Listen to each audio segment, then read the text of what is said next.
Alors, bonjour. Bon matin, en fait. Comme Isabelle m'a déjà présenté, je vais peut-être vous parler un peu de l'école multidisciplinaire de l'image. L'école comporte 4 disciplines distinctes, il y a art visuel, bande dessinée. C'est la seule université au Québec qui présente un programme de bande dessinée. On a le design graphique et la muséologie. La philosophie de l'école fait en sorte que les disciplines entretiennent des liens, autant dans les cours que dans les projets de recherche entre les professeurs et les étudiants. Moi, de mon côté, j'enseigne en design graphique. Mon médium est la conjonction des mots et des images. C'est ce que le design graphique fait. La communication visuelle. Pour la partie des mots, il s'agit souvent des écrits des autres quand il s'agit des commandes plus traditionnelles en design. Quand un client fait appel à un design graphique, les textes sont souvent tous rédigés. Mais moi, je dirais peut-être ma particularité, ou en fait quand je travaille à mes projets de recherche, c'est moi qui fais la rédaction des textes. J'aimerais préciser ici, ça sonne peut-être évident, mais je dirais que c'est pas naturel ou usuel pour un designer d'écrire sur sa pratique ou d'utiliser le récit comme matériau de création. Ici, il y a quelques images, c'est mon site internet là, qui présente un peu toutes sortes de projets que j'ai faits. Et j'utilise ma pratique est vraiment interdisciplinaire. J'utilise toutes sortes de médiums qui peuvent véhiculer. J'utilise le médium selon la problématique. En fait, la problématique interpelle le médium. Je ne sais pas si c'est clair. Parce que souvent, les images, illustrations et photographies qu'on utilise en design graphique ont une certaine limite pour véhiculer des idées. Les codes de la photo, de l'illustration ont leur modalité propre et la conjonction entre les images et les mots permet une pluralité de sens. Une superposition de contenu qui mélange les aspects rationnels et sensibles afin de donner un portrait qui est plus complet, selon moi. Bon, c'est pourquoi j'exploite aussi l'installation, les objets, l'aménagement de l'espace, car chacun de ces médiums permet de dire quelque chose par rapport à une problématique. Fait que ça, c'est juste l'introduction. Bon, le principal moteur de recherche dans ma pratique a toujours été l'idée du lieu, le concept du lieu. En fait, comment un site se qualifie et acquiert une identité. Et comment nous entrons en relation avec celui-ci. Et comment celui-ci modifie notre propre état d'être. On pourrait dire que mon travail de chercheur-créateur s'oriente autour des problématiques d'identification, d'orientation, d'aménagement de l'espace. Alors, c'est pour ça que je travaille souvent l'idée de la signalisation et de la cartographie. Bon, alors aujourd'hui, j'aimerais vous parler plus précisément du processus de recherche-création et l'idée du périple ou de la notion de voyage qui est associée. Dans ma pratique, j'ai toujours recherché le contact avec des lieux singuliers. Ça a toujours été ma principale préoccupation. Et ça, c'est a posteriori que je m'en suis rendu compte. Il a fallu que je croise le chemin d'Isabelle dans son groupe de recherche-création. Elle a déjà dit, mais non, c'est là quand même, je vais dire, récit voyage artistique et hypermédiatique et formes émergentes de la création et de la réflexion interdisciplinaire. Pour que je réalise que ma démarche mettait en jeu, depuis ses tout débuts, la notion de déplacement, d'espace liminaire et d'une certaine façon, l'idée de migration. Ça m'est apparu aussi récemment. Pour exprimer cela, je peux vous présenter un premier projet. Je ne sais pas s'il y en a qui connaissent ce bâtiment-là, il n'existe plus aujourd'hui. C'était nos voyageurs.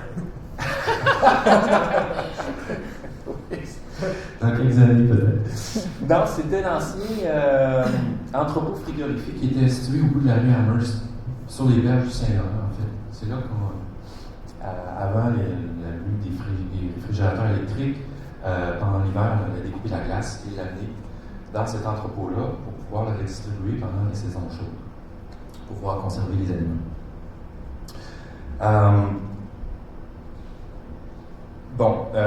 Ce projet-là, il témoigne d'une rencontre, je pourrais dire, dans le temps avec un espace liminaire. Ça, ce projet-là, ça a été réalisé dans les années 95 à 97.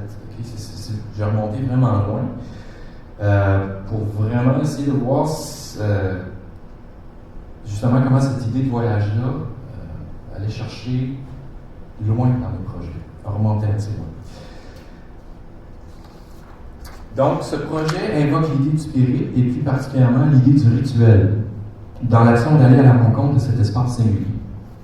Ce qui me fascinait dans ce lieu était la présence de cette ruine en plein milieu de la ville. Le contraste entre la ville, si vous voyez toujours présente en arrière-plan, et cette carcasse modulée par le climat. J'ai donc recherché pendant toute la durée de mon baccalauréat en design graphique le contact avec les différentes images et ambiances que le climat pouvait affecter sur ce lieu interstice. Soit quand il y avait une météo singulière, une lumière particulièrement intéressante, une tempête de neige ou un violent orage, je sautais sur mon vélo avec mon équipement photo pour aller me positionner exactement au même endroit afin de capter l'effet de l'environnement sur la rue. C'était donc la création sur 2 ans, ce qu'on appelle un time-lapse. Car je savais que le temps était compté.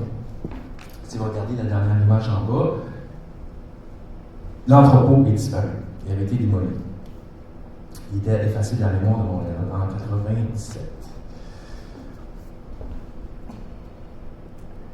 Et ça, juste préciser, c'était dans ces années-là, c'était avec. Il n'y avait pas de caméra numérique. C'était des caméras argentiques. Bon, ces moments de solitude étaient pour moi des petits moments, autant hors du temps que de l'espace aménagé et paramétré de la ville. Donc, un rituel autant pour capter la beauté plastique du lieu que pour la dilatation affective que l'accomplissement de ce geste peut opérer. Car la vie des ruines et des friches industrielles détonne aujourd'hui, en nous mettant en relation en direct avec les réalités de l'œuvre du temps. Les ruines contemporaines sont une dichotomie visuelle, en opposition avec l'image de la ville hypermoderne, qui se comparait plutôt à un espace comme Ezio Manzini, qui est un penseur en design. Il dit « saturé de présence éphémère, sans mémoire et sans histoire ». Alors, c'est l'idée qu'aujourd'hui, il n'y a plus beaucoup de matières dans la ville qui permettent d'acquérir une patine du temps, de marquer le passage du temps.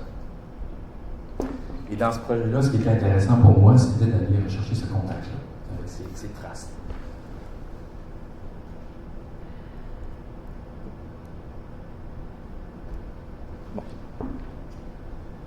Toujours dans le même esprit, un autre projet qui a eu une longue durée dans le temps et un impact qui est important pour moi, c'est le projet du jardin du solstice d'hiver. Bon, comme ça. Ce projet consistait essentiellement à l'investissement d'une carrière désaffectée au sud-ouest de Montréal, c'est dans la municipalité de Ménogeville. Le site était rempli de structures de béton alignées en rang symétrique, avec des grandes lignes de convoyeurs qui pénétraient dans la forêt qui encerclaient l'excavation principale. C'est un genre de Stonehenge du XXe siècle. Pas la bonne image. Voilà. Alors vous voyez, on a les structures de béton qui étaient à peu près grandes comme l'écran ici. Il y avait vraiment un rythme, une structure d'alignement. C'était les vestiges de structures pour pouvoir convoyer et traiter le matériau, la pierre, la dolomite, qui était extraite dans ce lieu. Bon.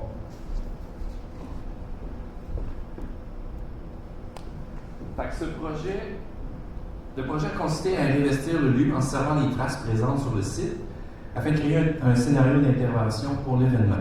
Okay? Parce qu'il s'agissait de créer un événement. Plus qu'une exposition, parce que je voulais faire vivre une expérience au public.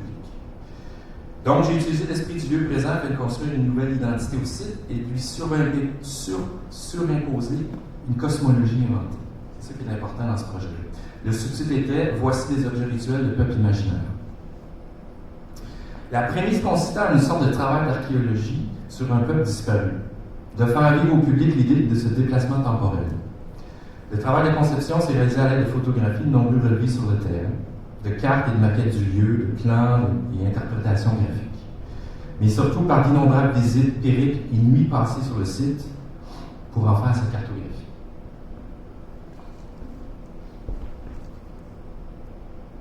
Peut-être juste préciser, cette partie de la carrière-là était désaffectée, mais il y avait quand même, à côté, il y avait encore la compagnie qui exploitait une autre carrière. Mais je m'arrangeais toujours pour pas être vu.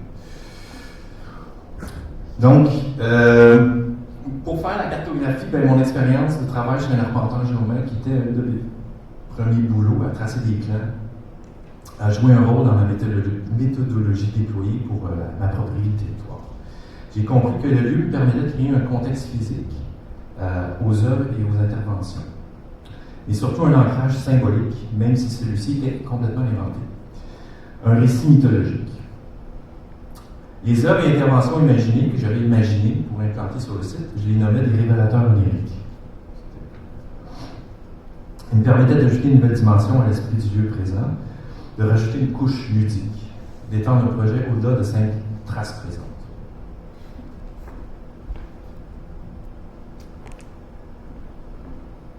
En rétrospective, le projet, une fois qu'il était terminé, je me suis rendu compte que c'était pour moi un plaidoyer environnemental, mais une tentative de réconciliation sociale avec, je pourrais dire, les cicatrices du développement industriel. Le projet est un désir de révélation des forces immuables qui nous régissent et qui prenait assise sur le cycle des saisons, ou l'idée de tenir l'événement à la journée du solstice d'hiver, pour avoir cette transition-là, dans la lumière, mais aussi dans le cycle des saisons. C'est là que l'idée du rituel et d'espace luminaire entre en jeu. Ce projet et sa conception ont été pour moi une expérience dans le temps que je puisse comprendre davantage certains cycles et phénomènes naturels. Les processus naturels de croissance, naissance et d'échéance, autant que les idéologies associées à notre façon d'utiliser et d'habiter le territoire. C'était ma façon de me connecter avec quelque chose de plus grand que moi. Pour mener à bien mes relevés et la cartographie du lieu, j'ai dû investir personnellement le lieu et habiter le lieu. C'était ma façon de m'imprégner de l'esprit du lieu, mais également de procéder à une certaine dilatation de la vie urbaine, parce que j'habitais dans le Myland à l'époque. Alors j'avais besoin, j'y allais à toutes les semaines, j'allais dans le lieu. Parce que la carrière, ici on a le plan, c'est la carte. La carrière, il y avait de l'eau, qu'on pouvait se baigner. C'était ma façon aussi de sortir de la ville, aller me baigner, puis camper dans le lit, faire des feux. Fait que c'est pour ça que ce projet-là était pour moi un petit voyage, une espèce que, et tout ça que je dis, c'est peut-être plus l'idée de la migration, parce que c'était effectué sur un mouvement quotidien. Puis je l'associe à cette idée de migration parce que la définition de la migration renvoie à un parcours cyclique, un déplacement régulier entre des lieux précis afin d'avoir accès à un matériau ou une ressource dans un but de subsistance. Dans mon cas, c'était autant un matériau physique, parce que j'allais prélever des pierres ou du bois dans le lieu afin de créer des sculptures et objets, que psychique ou psychologique, parce que c'est un lieu de ressources en eau. L'autre définition de la migration consiste dans le déplacement du lieu de vie d'individus, donc de leur lieu d'habitation. On peut dire que d'une certaine façon, le site de la carrière de Ptolémée, de Ménogeville, est ainsi devenu pour moi un autre lieu d'habitation. D'une part, quand j'ai apporté une qualification, même comme je disais plus tôt, si celle-ci était complètement inventée, c'était un récit complètement inventé.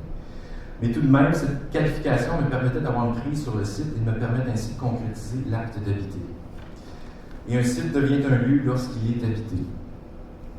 Et habiter un lieu signifie pactiser avec l'esprit et les diamonds présents, comme le disent Christian Norbert-Schultz ou Marie-Ange Breyer. Je pense que j'ai la citation ici.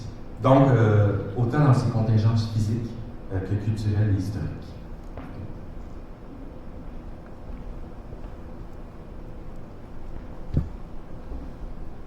Bon, ces espaces abandonnés que je viens de vous présenter, les deux exemples, se nomment des espaces interstices. Le qualificatif d'espace interstice s'applique à beaucoup de typologies spatiales, mais qualifie toujours un entre-deux. Soit d'usage, soit de propriétaire, soit temporel ou autre. Ça fonctionne sous la théorie des contrastes, en fait, c'est-à-dire un espace interstice, c'est l'espace entre le public et le privé, entre des terrains vacants et occupés, entre des friches industrielles dans des ruines, des bâtiments en fonction, des zones interdites, d'autres sauvages. Des choses. OK. Bon, je vais peut-être sauter à l'autre projet.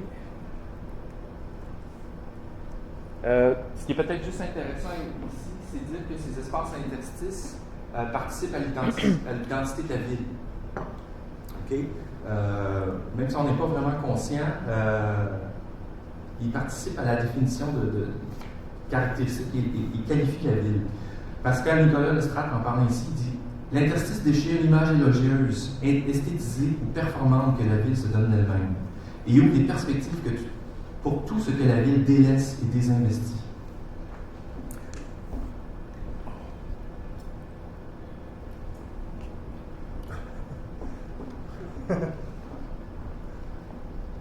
Ça, c'est à Détroit. Ouais, on était passé quelques temps là-bas. Bon, ce qui m'intéresse dans ces espaces, c'est qu'ils sont des univers de possibles autant que des témoins de projets révolus. C'est les ruines de la croissance économique qui symbolisent un certain échec de l'utopie moderne. Je vais sauter tout de suite au projet de Jutel parce que, OK, si on veut y arriver. Alors, mon dernier projet de cartographie d'espace interstice, je l'ai réalisé à Jutel. Et Jutel, c'est un village minier abandonné situé à 729 km au nord de Montréal.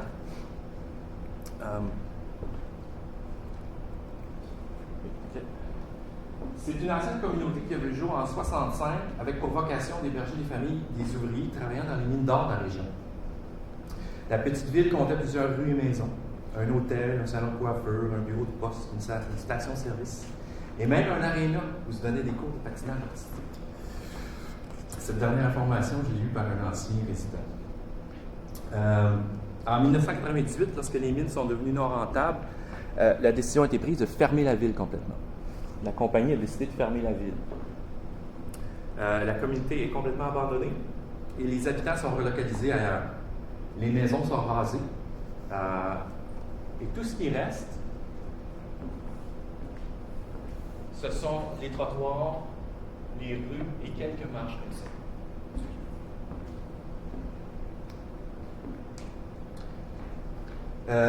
Mais surtout, ce qui reste, c'est les empreintes des anciennes maisons. Parce que ça a été remblayé avec du gravier. Alors, on a seulement des amoncellements où est-ce que se trouvait l'empreinte d'une ancienne maison. C'est comme des tombes. Ce qui en fait véritablement un village fantôme.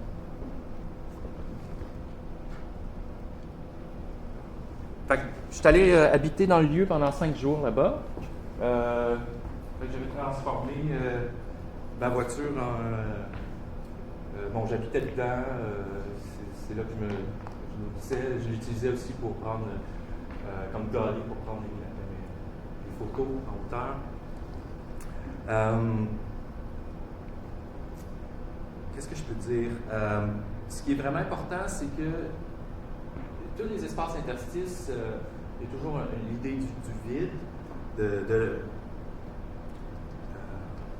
oui, du vide, c'est ça.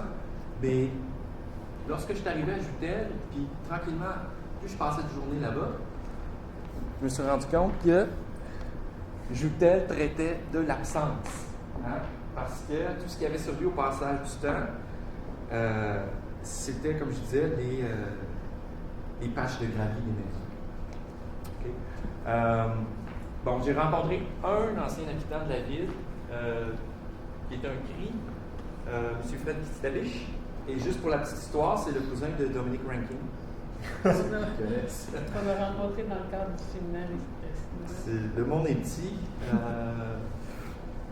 Alors, il se demandait qu'est-ce que je venais trouver dans celui-là, qu'est-ce que je venais faire ici. Il m'a donné un bon advice, c'est juste le mot anglais en tête. Un conseil, c'est de me procurer un dossard orange parce que j'étais pour me faire prendre par un. C'était la saison. C'était la saison de chasse. Donc. Voilà. Mon Dieu, j'ai tellement de choses à dire encore. Bon, j'étais déconnecté du réseau. Fait que pendant une semaine, c'était la dilatation spatiale aussi. J'étais loin de la maison, loin de la ville, mais aussi loin. Il y avait une dilatation vraiment temporelle aussi. Hein? Pas de lien au réseau, pas de courriel qui arrive. Oh, j'ai plus de temps. Seigneur. ben voilà. Bon, ça, c'est moi en train de prendre des photos. C'est ça. Hey, ton truc, là, les bars, le Wi-Fi, là, Oui. avec les trottoirs qui sont là. Oui, bien ça, en fait, c'est un peu, là, je voulais peut-être juste prendre une minute pour parler. Ça c'est la partie peut-être de réagrégation. Une des parties parce que je vais réaliser un récit, je pourrais l'appeler un récit graphique qui va être publié dans le Sabar, là, une vingtaine de pages à peu près, qui va rendre compte de ce lieu-là et à travers les textes, les récits. C'est quelques images de ce lieu. Qui parle de l'absence, qui parle de comment j'ai cartographié le lieu, comment j'ai parcouru le lieu, tout ça. C'est une question, as-tu une idée wrap-up? Une idée wrap-up?